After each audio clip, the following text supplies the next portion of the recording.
Arratsaldeon guztiz hori, ondote horri, eguraldiz kaskartu jakune honetan iratzar gunera. Hasi baino lehen sarreratxo txiki bat, hemen badeko guia, bigarren herria zuzenean ziklo honen parte, eta honekin jarraituko dugu ziklo honetan batez be, ekonomiaz berba egin gure dugu, ekonomia feministaz hain zuzen be, zergaitik ez, ekonomia ekarri nahi dugu gaurko honetan erdigunera, guk sinezten dugulako, ez? Euskal Herria justuago batean eta sinezten dugu askapen nazionalarekin, askapen sozial bat ere etorri biher badala, eta ez bakarrik horretatik, ez? Pentsetan dugu, ekonomiaren naturaltasuna bere horretan ez dela existitzen eta begirada kritiko batetik analizatzea beharrezkoa dela zentzu horretan, eta ez bakarrik kritika edo determinazio horreri kritika bat egitea, baina kritika hori feminista izan behar dela. Zentzu horretan, sistemari impugnazio oso bate egiteko beharrezkoa dalako, sistema hori bere alde ezberdinetatik begiratzea, eta hor sartzen da, gaurko honetan, dekoguzan gonbidatu biak elkarrezketan jartzea, beraien bai esperientzia eta jakintzetatik, biharamon hobeago bat analizatzen joango garelako. Orduan, gehiago luzatu barik, dekoguzamen gure gaz Edurne Larrañaga alde batetik, ondotorri, eskerrik asko. Eskerrik asko zei. Bera Iparegoako kide da, eta beste alde batetik dekogu Maider Barañano, hemen Mire Eskuman, ondotorri zube bai, mugimendu feministako kide, neska gaztien sarietako kide be bai, eta bizan artien aleginduko dire, pur bat elkarrezketan jartzen, analizi ezberdinek, eta azken urtietan, Euskal Herrisen zaintzen inguruen eta ekonomia feministak egindako ekarpene ezberdinei esker egindako ziklo, borroka ziklo, ez dana ez atzu bukatu eta bihar jarraituko daben horren inguruan. Orduan, lehengo galdera bai Maiderreri gehiago zuzenduta ez, banebien esaten azken urtietan mugimendu feministak bizitza versus kapitala perspektiba horretatik jarri da bela ez, klase borroka ere bairritu bat egiteko behar izana maigainien ez, jarri da bela zaintzaren behar izana erdigunean, eta zentzu horretatik bai ikusten gendun ez, feminismotik eta mugimendu feministetatik zeri begiratzen diogu eta nondik, ez? Bale, azteko hori eskerrik asko gonbidatzeagatik, eta, lehenengo agian azteko eta ekonomia feministaz hitz egingo dugunez, agian kokatzea hasieran ekonomia feminista pentsamendu korronte konplexu bat dela gure testu inguruan, eta beraz jasotzen dituela batzuetan kontraesankorrak ere badiren gauzak, depende ez, nor entzuten dugun eta depende segurazki mai honetan nor legoken leku diferentetatik hitz egingo lukela, eta bestetik ez dela bakarrik pentsamendu korronte bat, baizik eta beste geografia batzuetan, adibidez Latinoamerikan esperientzia ekonomiko konkretuei referentzia egiteko erabiltzen dela ekonomia feminista, eta beraz, hor kokatu behar dugula, hitz egiten ari garenean ekonomia feministaz, nik hitz egiten dut pentsamendu korronte bezala. Beraz, agian azteko ez, kokatu beharko genukena da, ze ideiaren gainean edo ze markotatik eraikitzen den modernitatea. Modernitatea da pentsamendu marko oso bat, eraikitzen dena mito fundatzaileen gainean, hau da, kontratu sozialaren teoriaren gainean, eta mito guzti horien gainean, eta mito horien atzean dagoena da, ideia bat non gizakia eta esangabe doa gizona agertzen den ezerezaren erdian, batean, ekarri izan balu bezala, zigüeña batek, eta elkartzen da beste gizabanako, beste gizon batzuekin, beste gizon batzuekin elkartzen da, eta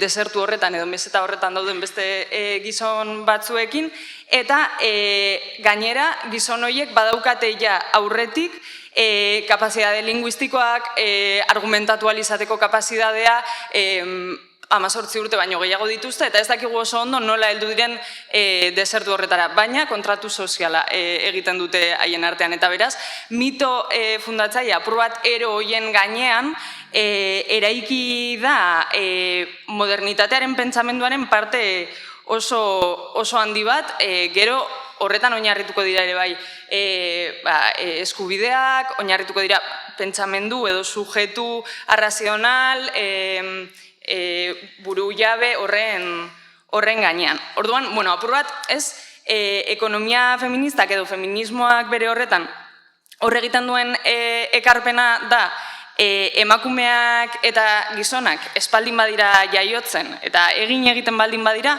eta beraz, ez bakarrik emakumeak eta gizonak, baizik eta langileak egin behar baldin badira, euskaldunak egin behar baldin badira, eta bar, izaki bat mundura jaiotzen denetik eta sujetu bat bihurtzen den arteko lan hori guztia nork egiten duen, ze baldintzatan egiten den, eta prozesu guzti horretan edo invisibilizazio prozesu guzti horretan nor ateratzen den irabazten. Beraz, ekonomia feminista kritika bat da ekonomia klasikoari, baita ekonomia marxistari ere, ekonomiaren analizi guzti horiek utzi dutelako ez baldin bada invisibilizatuta bai behintzat bazter batean emakumeek, hau da, gizartearen erdiak egiten duen lan guztia egunero eta bizitzak sostengatu alizateko. Eta hori sistematikoki utzi da analizi ekonomiko guztietatik kanpo. Eta beraz, ez zaio baliorik eman, beraz, ez zaio lana deitu, ez zaio produktibo deitu, eta beraz, konsideratu da, inkluso ezin dela kontatu lan hori, hau da, ezin zaizkiola zenbakiak jarri, eta horrek guztiak eraikitzen du, horri guztiari kritika bat ere bada ekonomia feminista. Zergaitik, ze estrategia guzti horiek ez deitzearenak lana emakumeek egiten dutenari, ez deitzearena produktiboa emakumeek egiten dutenari, eta bar, kentzen ditu tresnak ez analizateko esplotazioa dela bizi duguna, desjabetzea dela bizi duguna, eta beraz, kentzen dizkigu errealitatea analizatu alizateko, erakritiko batean analizatu alizateko tresnak. Ze hemen importanteena errealitatearen analiziak egiten ditugunean da, guk errealitatea ulertu nahi dugula aldatu alizateko, eta horretarako behar ditugu aldaketa hori egin alizatea permitutuko diguten kontzeptuak, behar ditugu tresnak hori egin alizateko. Eta ez nahia galdetzen zenuen bizitza versus kapitala eta lana versus kapitala, ez? Dikotomia horiek eta ekonomia feministak eta mugimendu feministak ez mahai gainean jarri duela bizitza versus kapitala paradigma. Pizkat dikotomia horrek evidentzian jartzen duena da, gertatzen ari dela esplotazio eta desjabetze jarraitu bat, sistema kapitalista eta patriarkalean bizitzaren beraren existentzia zalantzan jartzen duena. Baina honek ezin gaitu eraman pentsatzera kapitala eta bizitza eskluyenteak direnik. Bestela ezin dugu ulertu zergaitik gauden hemen eta zergaitik gauden bizirik kapitalismoaren erdian. Orduan, apur bat ulertu behar duguna da, gehiago kapitalaren prozesuak eta bizitza sostengatzeko prozesuak direla kontra jarriak direnak, baina kapitalak bizitza behar duela erreproduzitzen jarraitu alizateko eta produzitu behar dituela bizitzak zentzu horretan. Beraz, hemen reskatatuko dudana da, ez nik asmatutako ezer, baizik eta Amaia Perez Orozcoren su versión feminista de la economia liburuan bizitza versus kapitala logikari, egiten dion ez kritika bat, baizik eta identifikatzen dituen arriskuak hitz egiten ari garenean logika horietan. Ze alde batetik, arriskutsua da pentsatzea, badagoela bizitza bat kapitalaz haratago, hau da, badagoela paradisu bat, non bizitza existitzen den bere horretan ondo eta abar. Beste alde batetik, pentsatzen baldin badugu, bizitza versus kapitala, hau da, bizitzaren logika, zaintzaren logika eta abar versus kapitalismoaren logika, ari gara pentsatzen zaintza bere horretan ona den zerbait bezala, eta batzuetan zaintza bere horretan ez da, alde batetik ez dauka berezko eduki bat, ze geografia batzuetan, momentu historiko batzuetan zaintza deitu zaio gauza batzuei, gaur egun deitzen zaio beste gauza batzuei, eta beraz ezin da horrela definitu, baina gainera batzuetan egiten da kulpatik, batzuetan egiten da dominazioan, eta beraz zaintza bere horretan ona, eta gainera zaintza da jarduera bat emakumeak produzitzen dituena. Zergaitik da bizitza sostengatzeko ezinbestekoa, adibidez, kuleroak plantxatzea. Kuleroak plantxatzeak edo beste gauza pila batek ez du bere horretan bizitza sostengatzen, emakumeak produzitzen ditu.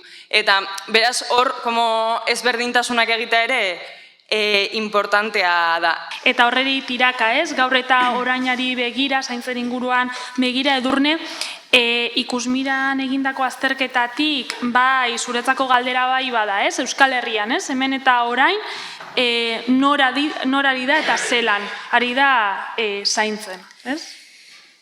Bai, pixka bat nik saiatuko nazen egiten da errealitatearen aproximazio bat, eta hortarako datuak baliatuko ditut, baina aipatu den bezala ere, kolorean hitzeko betaurreko kritikoak jazten alinduko naiz, azken betian Maiderrek esan bezala, azterketa ere izan dadin eraldaketarako tresna bat, ez? Non gauden ezagutu hori bera eraldatzeko. Non gauden hemen eta orain, emakumea guztion bizitza sostengatzen duen testuinguru batean. Batetik esango dugu zaintzaren ardura nagusiena emakumearena izaten jarraitzen dula, etxeko produkzioaren 76%aren bueltan emakumearena da, etxeko produkzio bezala ulertuz aterpe ematea, jatea, zaintzea, jolastea, ez, baina pixka bat ez, produkzio horren gehiengoa. Aldiz, maiztasun adibidez aztertzen badugu, hau da, etxetik kanpo lan egin edo enplegua duten pertsonen artean, oro har, emakumea eta gizonaren artean, normalean, etxeko lanak egiten badituzte ere, ia inoiz egiten ez dituztenen artean, gizonezkoa dago 80% batean. Orekatzen geanean, baina hor gero... Baina zaintza lanetan, edo zaintza bezala, nik bain zalantza jarri diazu, gauza asko mandizkiazu pentsatzeko, baina bai gertatzen, azken 25 urtetan, aurre eta helduen zaintzari dedikatzen zaion denbora asko handitu da, konparatuta beste etxeko lanetara dedikatzen dugun denbora. Aldiz, menpeko pertsonen zaintza, gero eta gehiago dago familietatik kanpo. Eta hemen adibidez, soldatari gabeko senitartekoek dute uneko handiena, baino gero eta gehiago da, ordainsaria duten pertsona batengan uzten dugun, hau da, zaintza lan horiek bereziki pertsona helduen zaintza horiek externalizatzen pixka bat ari gea, ez? Eta kontraesanean, zerbitzu sozialek 18% bakarrikan, zaintza hauen 18% bakarri dute. Hor uzten dut. Gero, guk egiten ditugun azterketetan, edo orain gutxi ere greba orokorraren testuinguruan egin genunean, garrantzitsua iruditu zitzaion etxeko lanetara emanda dauden emakumeen lana bisibilizatzea. Bisibilizatzea, momentu honetan, inongo aitortza, ez ekonomiko, ez sozial, ez politikori gabe, lanean diharduten emakume pila bat daudelako, eta saiatu ginena zen, neurketa bat egiten, oso sinplea dena, estatistika datu ofizialetatik abiatuta, eta da, lanbila ez da biltzan herritarren artean, hor jarduera nagusitzat etxeko lanak dituzten herritar multzo handi badago. Multzo horietatik 95% ere emakumea da. Beraz, badugu zifra bat, 169.000 pertsona emakumetaz ari gea hitz egiten. Ez da jende asko, emakume asko, ez, baizik eta kuantifikatu daiteke.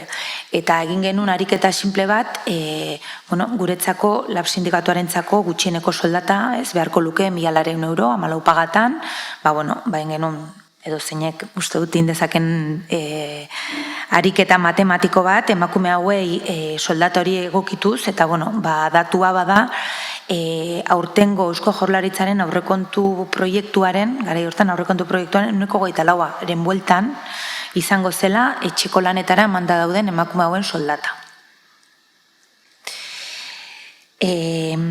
Baino emakumea ardura nagusia zaintzan izan arren, egia da ere bai, zaintza lan profesionala edo enplegu bezala, ordainsari bat duena, ere, zaintza sektore gisa edo askotan aipatzen duguna, kasu hontan ere sektore feminizatua dagoera bat, emakumea da gehiengoa, hau da, zaintza lanei lotutako lanak izan, etxearen eremu pribatuan izan edo enplegu aitortu bat izan, ez beti dago emakumea gehiengo batekin, eta sektore hauetan privatizazio, zerbitzua privatizatzen ari dira, beraz, zerbitzu eta lanbaldintzen kaltetan, eta oro har zaintza sektorea sektore prekarioa dela ere badakigu. Aldiz, egoera hau izanik, datu makroekonomikotara ekarri zaintza, eta badakigu hori ez dela bere hortan egin barrekoa, baina konparaketak edo alderaketa batzuk egite aldera batzutan ondo dator, ez? Barne produktu gordina sektoreka sailkatzen da, alegia sektore bakoitzak ze ekarpen egiten dion estatu baten barne produktu gordinari. Guk kalkulatu genuen lan erproduktiboa eta zaintza lanetan dabiltzanen ekarpena zein izango litzateken, eta hor datu guztiak hankaz gora jarri zien, eta barne produktu gordinari 125% ekarpena egiten dio zaintza esan duguna, ez? Lan erreproduktibo eta zaintza kontutan hartu izango bagenu.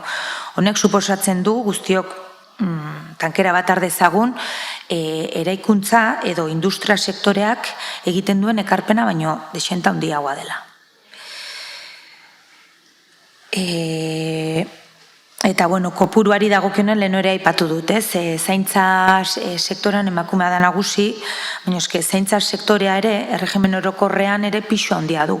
8% pixua du. Ez da, lehen sektorea, baina pixua handiagoa du, eta datu guzti hauek maigainan egon arren, ez? Inongo aitortza, sozial eta ekonomikora gabe jarraitzen dute lanak direla kontutan hartu behar dugu, ez? Oinarrira edo hasierara bueltatuz. Bale, eskerrik asko. Ikusi dugu, ez?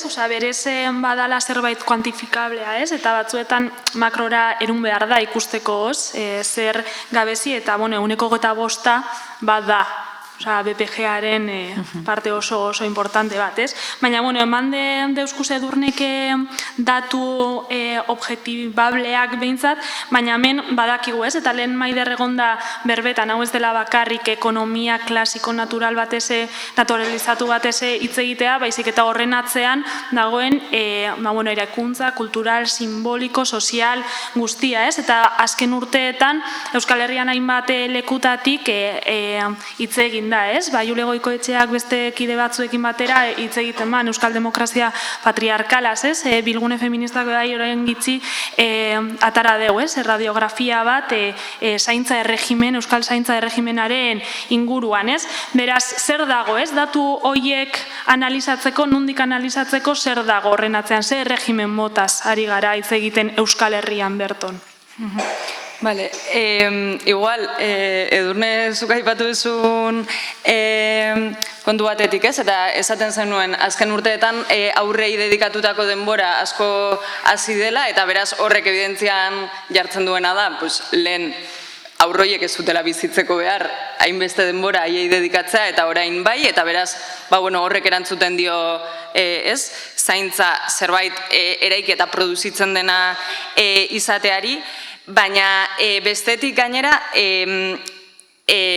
emakumeek esaten dugunean, emakumeek egiten dute ordaindu gabeko lana, baina eske ordaindu gabeko lana da emakumeek egiten dutelako, eta prekarioa da emakumeek egiten dutelako, eta hor, zirkulo bizioso antzeko bat dago, non komunak garbitzea merkatuan prekarioa den, baina txefa izatea, eta sukaldatzea da, eta lehen emakumeek ordaindu gabe egiten zuten etxeetan, eta orain karrerak daude horretarako, eta beraz, nork egiten dituen, hau da, gizonek egiten duten, edo emakumeek egiten duten, ere markatzen duela, ia hori ulertzen dugun zaintzalan bezala, edo ez. Eta bai, esaten zenuena naia, Euskal Herrikoa, behintzatego Euskal Herriko ongizate regimena, regimen familista bat da, hau da, ongizate regimenen artean patriarkalena, emakumeek ordaindu gabeko lan gehien egiten dutelako bertan, eta ongizatearen responsabilidadea familien gain, eta beraz, emakumeen ordaindu gabeko lanaren gain dagoelako. Ongizate erregimenak ezberdintzeko edo bi aldagai hartzen dira kontuan. Alde batetik merkantilizazioa eta beste alde batetik familiarizazioa. Hau da, ze neurritan garen dependienteak merkatuarekiko eta ze neurritan diren dependienteak emakumeak familiarekiko. Orduan, estatuak depende ia zaintza lanak ateratzen dituen familiatik edo berriro sartzen dituen, izango da familistagoa erregimen bat edo gutxiago. Estatuak segurtasun sozial gehiago ematen baldin badu, adibidez langabezian geratzen zarenean, adibidez lan gehiago egin ezin duzunean, zenbat bermatzen dizun bizitzen jarraitu alizatea merkatutik kanpo, izango da merkantilizatuagoa edo gutxiago.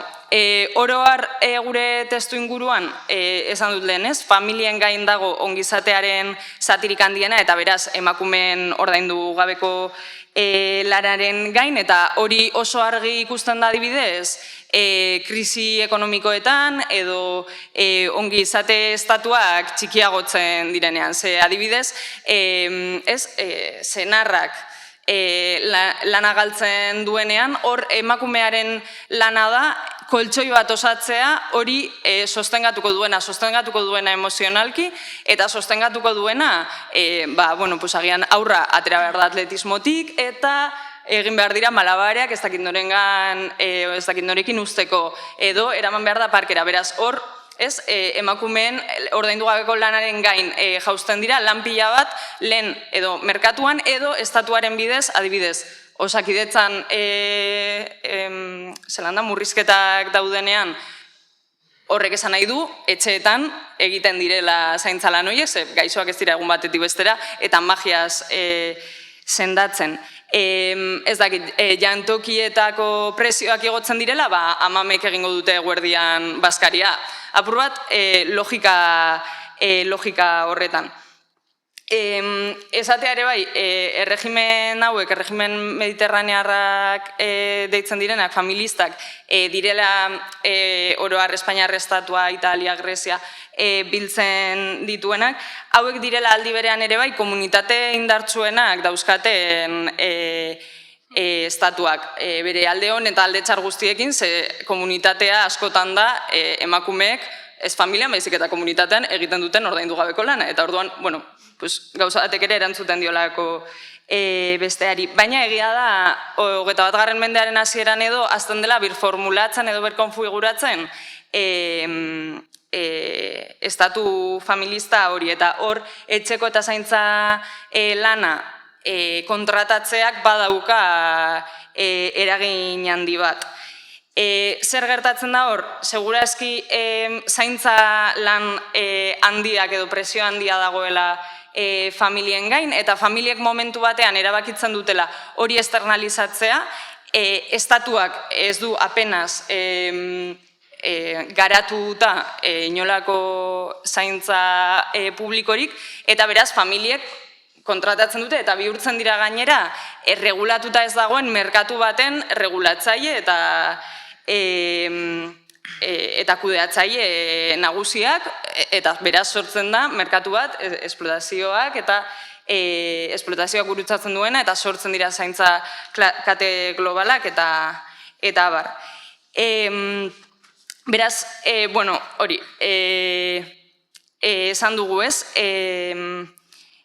ez da kasualitatea arreta jartzea estatuaren gain hitz egiten ari garenean emakumeek egiten duten lan, askotan estatuak egiten espaldin badu edo merkatuak egiten espaldin badu emakumeek egiten dute etxeetan, baina ez da kasualitatea ze estatuek daukate kriston gaitasuna edo zaintza lanak familiatik ateratzeko edo zaintza lanak familietan sartzeko, eta horrek ez du esan nahi egiteari ustea beti. Ze adibidez, estatuak erabaki dezake haurtzaindegi publikoak irekitzea, eta beraz ateratzen duzu, ez, zaintza lan hori familietatik, eta eramaten duzu haurtzaindegi publikoetara. Baina estatuak erabaki dezake ere bai, haurtzaindegi publiko horiek itxi eta amatasun baimenak luzatzea, eta beraz zaintza lan horiek berriro bueltatzen dira familietara. Beraz, bueno, bi formatan jokatu dezake estatuak. Zentzu horretan, zer ikusten ari gara gure testuinguruan, eta agian Edurne gero gehiago garatuko du, baina oro har publikoaren privatizazio bat, ezinbestekoa dena buelta ematea, ezinbestekoa da bizitzak sostengatzeko lanak merkatutik eta familietatik ateratzea, eta beraz, ikusten ari garena da ez kontrako bidea, azken urteetan. Bai, jarraitzeko ez, aritu gara apur bat ez, zaintzak no sostengatzen dituen, zaintzaren kontzeptua nondi datorren, horren atzeko erregimena, baina barriro materialera junda ez, apur bete hasikerara Edurne. Guzti honek zelan afektatzen gaitu, ez? Batez be emakume hori gure bizitzetan, enpleguarekin, lanarekin, lana eta enpleguak bia batera, dira gauza batzuk ezin direla ez da kuantifikatu, ez? Lehen baditugu datu objektibableak, bai askotan hitz egiten da, ez? Zaintzek ekartzen duten karga mental horretaz, ez? Eta hori ezin da, eta horrek atzean daukan guztia prekarizazioaz, etengabeko prekarizazioaz, esplotazioaz hasi gara, eta horrek gorputzetan duen eraginaz, ez? Iparegoatik ze azterketa mota egin duzu horren inguruan? Bai, guretzako momentu honetan enpleguaren kalitatea orokorrean dago jokoan, eta hor ditugu alarma gorri guztiak piztuta, ez? Kezka iturri nagusienetakoa hortxe dugu. Enpleguan prekarietatea kronifikatu da, eta gaina kronifikazio horretan sakontzen jarraitzeko baldintzak ematen nahi dira, ez? Azken aldian, abiz, langabeziaren jetxiera, ez? Egia da, langabezia oso baju dagoela, gero eta jende gehiago lanean dagoelako, ez? Esan nahi du, baina lanean dagoen herritarroien baldintzak aztertzen hasiko bagina, edo hasten geranean konturatzen gea hor zerbaitek huts egiten duela, ez? Hasteko afiliazioa, da zenbat langilek dauden, ez? Afiliatuta, prekarioa den zerbitzuak sektoreetan dago afiliazioaren gehiengoa, momentu honetan Euskal Herrian, 73%. Exagerazioa da, eta urtez urte gaina asko ari da igotzen, ez? Gehi honek, nazio ikuspegi batetik ere ekar dezakena, ez? Menpekotasun, zerbitzuetan oinarritutako ekonomia bat, eta bar, ez? Eta bestalde ikusten egena da, egoera zaurgarrian dauden herritarrak direla ere lana topatzen dutenak. Beraz, honek ere pista bat ematen dugu topatzeuten lan horren ezaugarrien inguruan. Emakumea guztiontan nun, egoera prekario eta ziurrenik ondorio kaltegarriago horiek, ziurrenik ez, afirmazio bada, ez? Egoera edo ondorio kaltegarri horiek lehen mailan bizitzen. Eta enpleguaren ezaugarritzei eta hor aztertzen hasten ganean, adibidez, partzialtasuna igotzen nahi da orokorrean, baino 4 emakumetik batek du lanaldi partziala. Gizonezkoen artean, adibidez, 10-tik 1 da, den bitartean, ez? Behin-behineko kontratuak ere, emakumeen artean nagusiago edo gehiago dira, eta aldizkako kontratu finko deitzen den figura berri bat, lan erreformarekin indartu zena, hau da kontratu finkoen artean gehien igo den kontratu mota. Kontratu mota hau, bada kontratu fijo bat, kakotxe artean, baino enpresari, patronalari, erreztasunak emateizkio momentu jakin batean eta baldintza malgutuz kontraturi eteteko. Pasaden urtean, udaldian, maiatzatik irailera okerrez banago, konturatu ginen, edo bapatian hasi ginen aztertzen ez, emakumen artean, aldizkako kontratu finkoak zituztenen 75%-ari eten zitzaiola kontratua. Honen atzean zer dago? Jantokietako hezitzaileak, ikastetxetako garbitzaileak, udaldiko oporrak ordaindu berrian, produkzio horik edo ez dagonez, kontratu ateten zaiez. Gizonezkoen artean ere erabiltzen den kontratu mota bada, beraz salagarria da bere horretan, oporra mozorrotzeko erabiltzen delako askoz baxuagoa da. Beste adierazle bat bada soldata arrakalarena ere. Bataz besteko soldatan, arrakala genero sexuaren arabera 21%koa da. Eta pasaren urtean egin genuen azterketa batean, lan hitzarmen konkretu batzuk egon ginen ze baldintza eta zeuden aztertzen, eta Leno Maiderrek aipatu duen kontu bat, ez da lan bera egiteagatik emakumeari berez soldata bajuagoa dagokio. Eta hemen aztertu genuen adibidez Hego Euskal Herriko kale garbiketa edota areto eta arekinetako garbiketa bat maskulinizatua eta bestea feminizatua dagona, ez? Eta hemen arrakala 53%koa ateatzen zen. Badaude hor datu batzuk, ez? Esaten dugun hori baieztatzen diguna. Eta leheno aipatutako egoera orokor bat bada, emakumei zuzenean eragiten diola, baina hor bai aipatu nahi dut, Iparregoan, bada 2 urte prekarietate indize bat sortu edo, ereiki edo divulgatzen duguna, momentu hontan uste dugulako langabeziak lan merkatu eta lan harremanen adierazle izateari utzi diolako, eta ez delako nahikoa langabezia aztertzea lan merkatuaren egoera eta lan harremanen osasuna aztertzeko, ez? Eta hor, prekarietate indize horren arabera, langabezia, inaktibo dauden, hau da, lan bila ez dabiltzan herritar multzoa, eta gutxieneko soldatatik bera kobratzen duten langile multzoa aztertu genuen, eta ondorioa da, 2 herritarretik batek ez duela diru sarrera nahikorik bizitza duina aurrera atera alizateko, koma eta negritaz enplegua edukiarren. Arna sartu, ez? Bale, importantea da, ez? Datuak jartzea, izenak jartzea, baina, apur bat ja aldatzeko perspektiba, eta ez? Esaldi horri bai apur bat buelta emateko, lehen esan dugu, ez? Azken urtietan, argi da borroka ziklo bat piztu dala, mugimendu feministaren lidergotza bat egon da hor, zaintzaren, zaintza agendaren erdigunera ekartzeko nahi horrekin, baina ezin da ulertu borroka ziklo hori, ez? Sindikalismoaren, eta batez be, sindikalgintza feministaren ekarpena barik, ez? Beraz, aurrera begira, ez? Da, zelan ez guztetarako amaitzi, ez? Paradigma aldaketaren begirada horretatik, Edurnezuk jarraitu nahi badozun, ez? Labek badauka proposamen potente bat, eta zertan datzan, ez? Guzti hau kontutan hartun dezelan emon aldotzagu buelta oneri.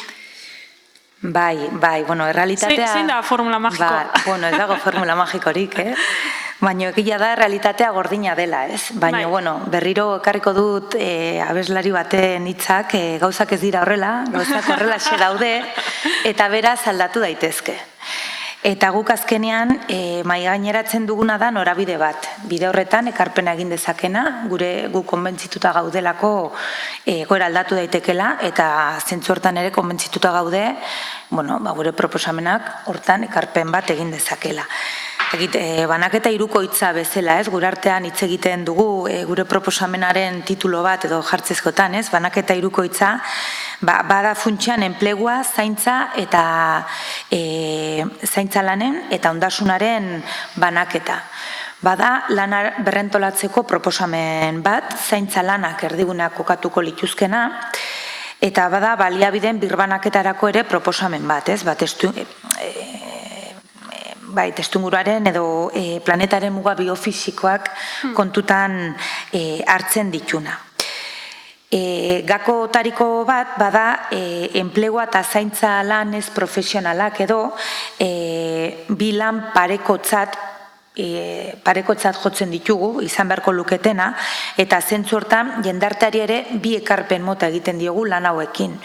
Enpleguaren bitartez, beharrezkoa dien ondasunak, elikadura, arropa, eta sortzen dugu, eta zaintzaren bitartez, zerbitzuak ere sortzen ditugu, ez? Eta zaintza lanen bitartez, bizitza sostengatzen dugu. Hausnarketa potente badago hor ere, ez? Baina, guk ere zaintza ulertzen dugu, eta igual gero, ez? Zaintza lanen banaketa, arduren banaketa, edo nahi, bai. Proposamenak alde hortatikan ere baditu 3 erpin. Momentu honetan egia da, bagabiltzala garatzen, eta ariketa ezberdinak egiten sindikatu barruan, ez? Zehaztapen netan kokatu alizateko, baina, guretzako lehenengo erpinean enplegua kokatzen da, eta uste dugu administrazioak herritar guztiei bermatu beharko liokela enplegu bat. Baina enplegu bat bermatu ezean, kalte ordain modura do gutxieneko soldata bat kotizatuta, eskaini beharko liokela. Alde hortatik ere, egon daitezken ezberdintasunak murrizte aldera, soldatan ere proportzioa 1:3 planteatzen du soldata eta plusbalian. 1:3ko proportziora jaistea gaur egun 1:10, gutxien eta gehien kobratzen duten artean enpresa batean dagoen proportzioa litzateke.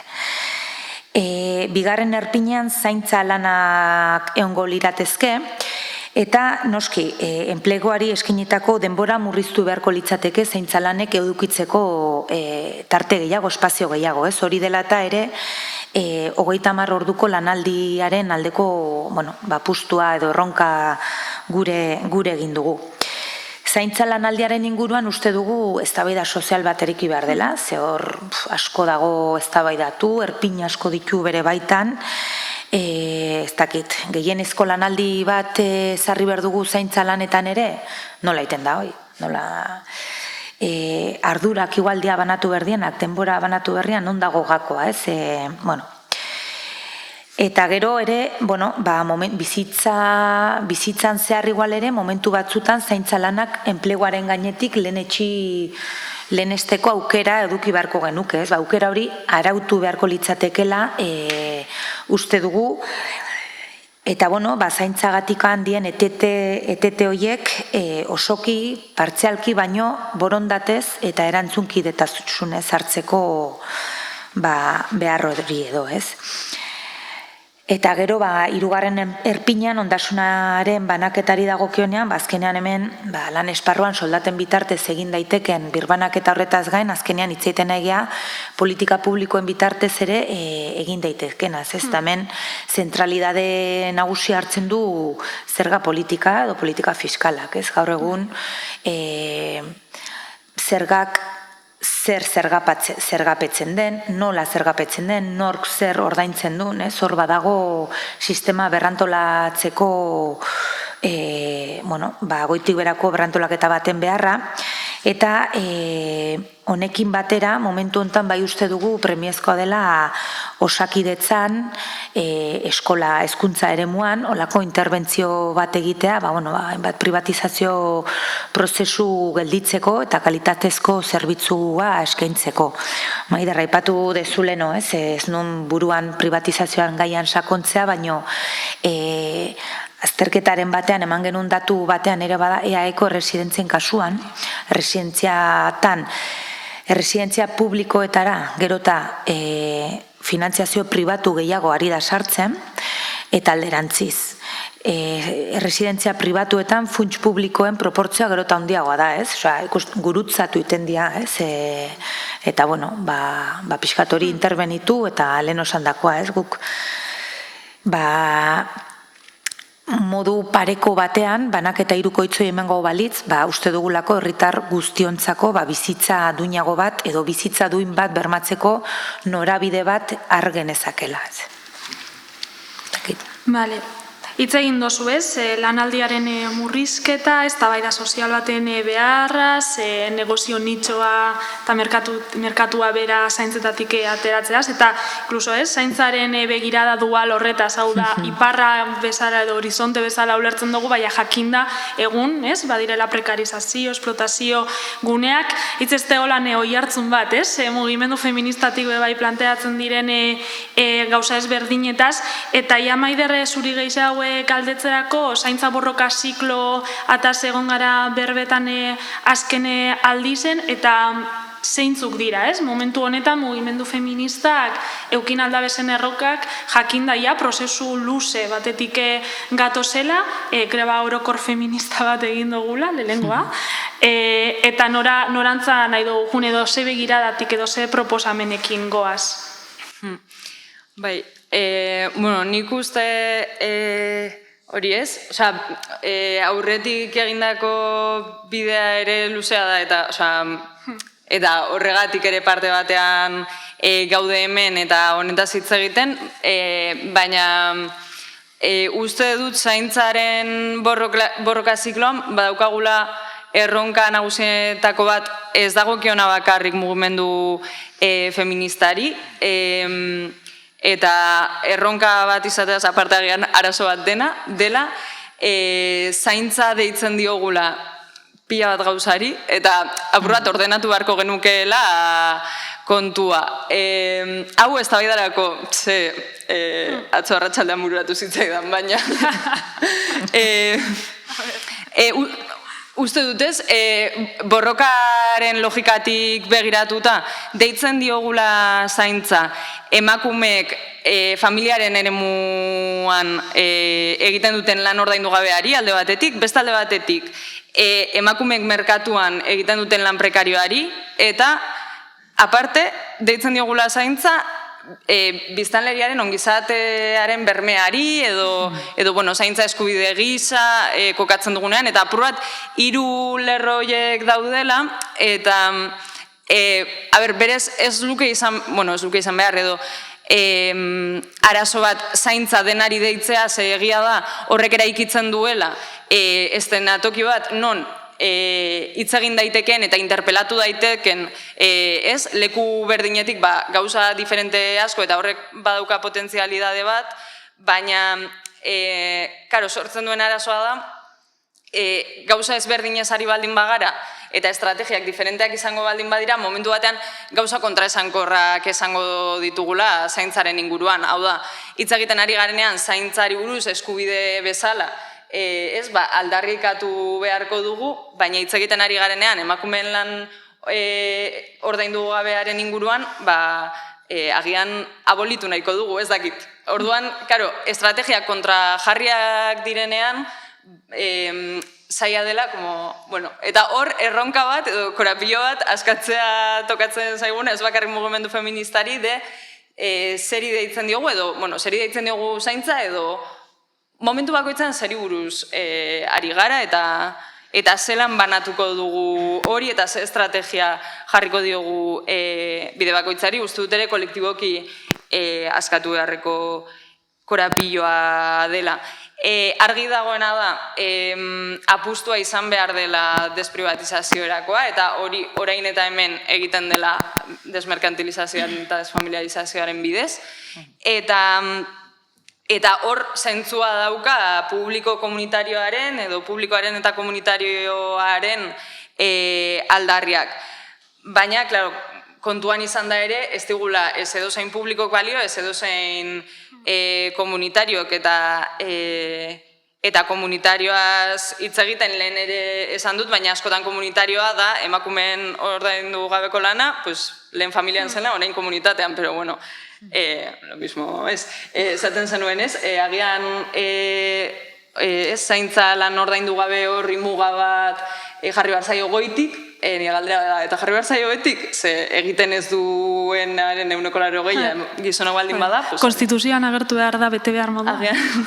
Ez dakit, pentsatzeko gauzak. Nik uste orokorrean mugimendu feministak bai erakutsi duela realitatearen analizi konplexuak eta berriak egiteko gaitasun bat, eta hori ez dela bere horretan, edo bai bere horretan amaitzen, baizik eta ez lehen esan dugun bezala errealitatea ezagutu nahi dugula aldatu alizateko, eta mugimendu feministak erakutsi du lana berresan nahitzeko eta beraz greba berresan nahitzeko, iraultza berresan nahitzeko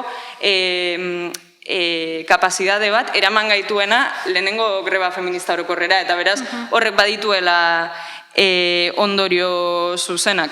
Oroar, ez dakit, nik uste, errealitatea konplexua dela eta gainera aldatzen dela, eta beraz, konplexutasun horretarako baliagarriak diren analiziak ere behar ditugula.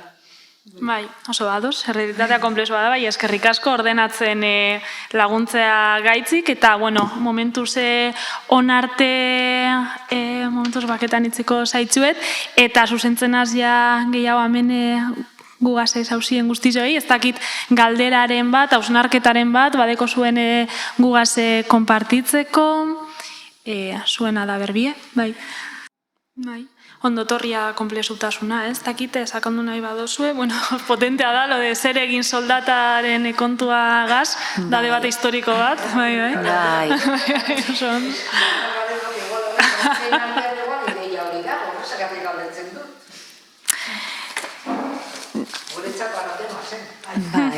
bai.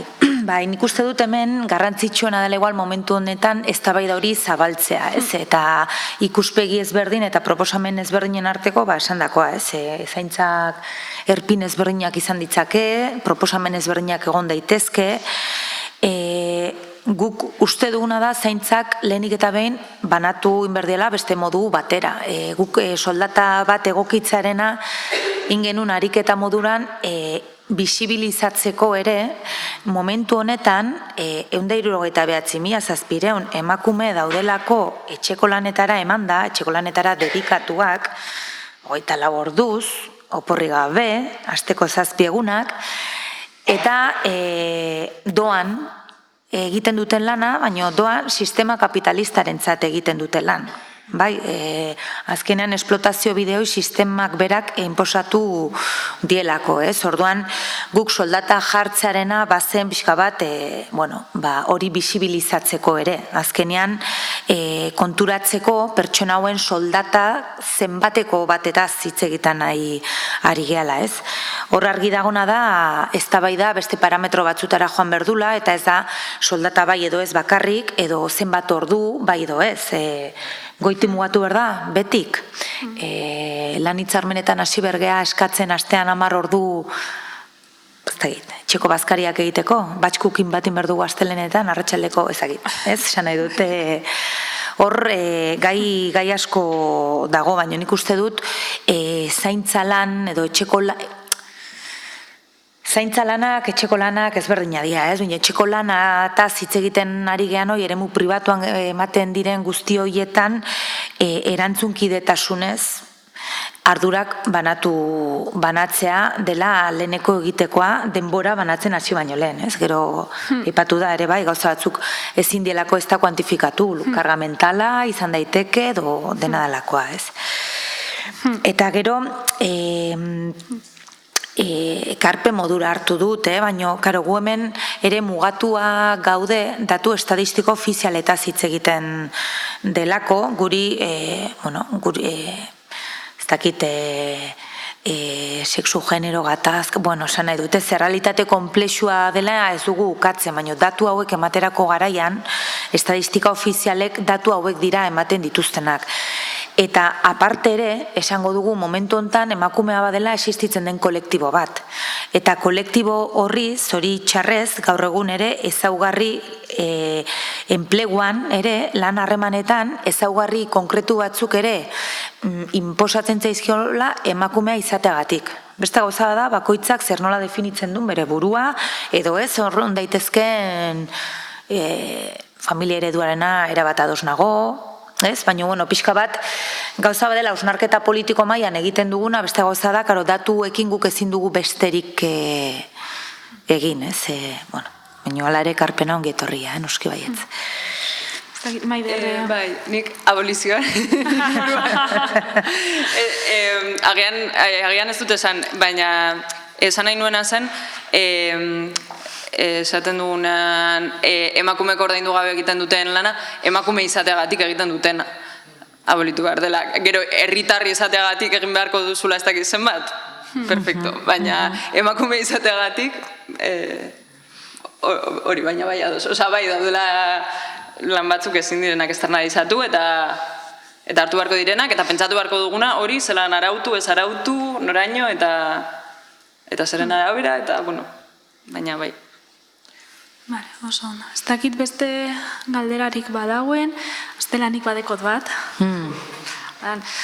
Ez, nik uste dut badeko guzela, ez? Hausnarketa teoriko eta, luze aldogu berbain, ez? Zaintza zer dan da oso korapilatsua, eztabaida historiko hori, soldata bat zaintza lanei, etxeko lanei ere bai zaintzarekin batera zer den, soldata universal batekin hau esto se soluciona eta aurrera goaz, ez? Hor badauz eztabaida potente batzuk eta eztabaida sozialak eman behar dira, ez? Baina apur bat gaurrean kokatuz, ez? Dekogu gaur egungo realitate bat, zeinetan, atzo eta gaur artien Urkullu agertu da bere zaintza paktu bategaz, maravillosoa, publiko komunitarioa ganera, nos lo ha comprado todo.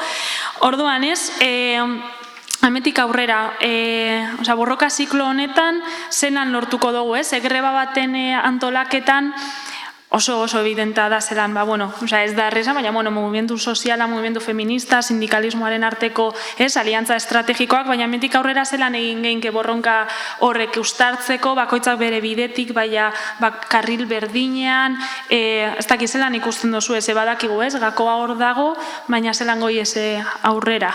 Badakit ez dela galdera erreza, baina, bota indut. Berregia esan zaintza ituna, edo aurkeztu dutena behintzat oso gainetik irakurri dut, baina... Irakurri beharra bez, no? Bai, pero ya me imagino. Bai, nik uste, bai jarri behar dugula atentzioa nola erabiltzen ari diren komunitarioa, publikoa ez dakizar, eta justo horregatik da arriskutsua ez definitzea zeri buruzari garen, hitz egitea gauza super zabalen inguruan, ze zabaltasun horretan, badakigun nor ateratzen den irabazten, eta nork egiten dituen, nor mugitzen den ere politikoki asko zarinago. Orduan, hor bai daudela korapioak askatu beharko ditugunak, eta nik uste, esatea, nik uste bidea dela, baina, ez baina, agian hasi beharko ginatekela definitzen, horizonteak beharrean non dauden marragorriak, eta zertatik ez garen pasatuko, eta nik uste horrek bai ematen diola, gutxienez ez helburuari, baina bai bideari forma bat, eta hor badagoela ere bai erronka bat, ze marragorri doazen aurretik, ze marragorri doazen ostean, baina uste dut bat dela irabazi asmoena, uste dut pentsatu beharko genituzkela, baina... Nik oso arriskutsua edo arriskuz beterik ikusten badut ere, uste dute badela balioan jartzekoa Urkulluk hitz egitea zaintza sistema publiko komunitario batetaz. Esan nahi dut, ez delako berari atea zaion zerbait, baizik eta behartua ikusi dulako, ez, bere burua, eta guain gaina bozkoak irabazi nahiko ditu beralderdiak, ez, esan nahi dut, eta hori bada mugimendu feministak eta ziurrenik greba orokorrak ere eragin bat izan dulako. Orduan, esan nahi dut, badakit, ez, hori balioan jarri ere bai, ez, askotan gero, gabiltzalako, baina, bueno, gero esan denarekin guztiz ados, ez. Niretzako bide hontan daude bi eragin esparru edo, ez? Batetik elkarrekin, elkarlanean egin dezakegunak, eta momentu hontan horrek igual lehentasunezko bide bat ere markatu behar du, ez? Herri akordioaren bidean, akordio zabalak, horrek emateizkigulako espazioak, emateizkigulako mobilizazio erako bideak, emateizkigulako ere bai eztabaidatzeko argumentuak edo eztabaidarako lekuak ere, ez? Eta nik uste dut, ezautzen haunak badaki, ez, nire beti akordio zabalen aldekoa naizela momentu hontan gehiengo sozialak artikulatu behar ditugula, eta bai uste dut oain arteko konfluentzia hori, ez, greba orokorrarekin gaina apurtu ez dena, konfluentzia horrek ere badula gehiengo sozial horiek artikulatzen jarraitzeko ez dakit misioa ere, ez, eta bueno, ez dakit horrek eta gero beste esparrua bada eragile bakoitzak ere bere eragin eremu naturalean egin dezakena, ez? Gu sindikalismotik esaten genuna, banaketa hirukoitza bai, baina non, ez? Gu negoziazio kolektiboetan, lan hitzarmenak definitzen edo eztabaidatzen edo hausnartzen edo patronalen aurrean jartzen geanean edo langileen artean, ez?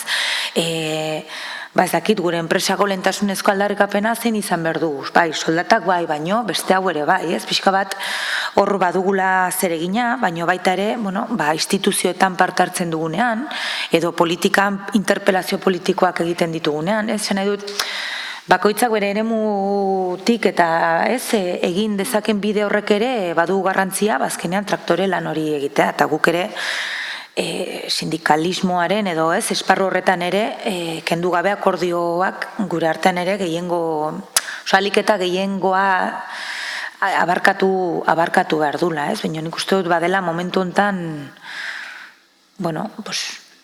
bide bat egiten jarraitzeko eman digun hori, ez. Lehen gero, lehenengo greba orokorra zen du, baina gehiengo dia, Ez dakit baina lehenengoa izen da. Ez, apuntatu du, zen du, ez? Bai, eskerrik asko urten dire pia gako, ez? Hausnarketa korapilatzu potenteak, marra gorrian egiteko beharra, kalean egoteko beharra bai oso argi, eta batez ere konfluentzia, gutasunak, eta politika feminista erradikalak azkenean, despatriarkalizazio prozesuetan hitz egiten gabizelako, ez? Berazen iraldetik onarte, bintzat gure aldetik, azkeneko ekarpenik badauen ongi etorria, eta bestera nik uste eskerrik asko dan hori tartzearen, eta